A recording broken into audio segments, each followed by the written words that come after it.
maanta matalan shidaalka la soo saaro carabta iyadoo shidaala inta badan laga iibsadaa laakiin shidaalkoo keliya in 27 maado ka midaba laga soo saaraa chemicalska maanta la isticmaalay ugu tirada badan le shidaal baa laga soo saaraa dawooyinka ugu tirada badan le shidaal baa laga soo saaraa detergentska iyo waxa wax lagu maydho ugu tirada badan le shidaal baa laga soo saaraa caaga kan iyo waxaan ugu kombiyuutarada laga sameeyo waxa kan oo dhan shidaal baa laga soo saaraa yacni 27 maada laga soo saaraa idan marka la burburiyaa buu ka qiimo badan marka hore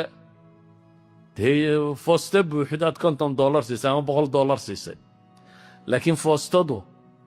tobannaan waxbay noqonaysaa oo yaa ka soo saara techniciannimadu inagu technicianka farsamada waxaynu ka naqaanaa the top bes halka u dambaysa markay gaadho markuu qofku dhakhtar gaadho injineerka ugu dambeeye gaadho maya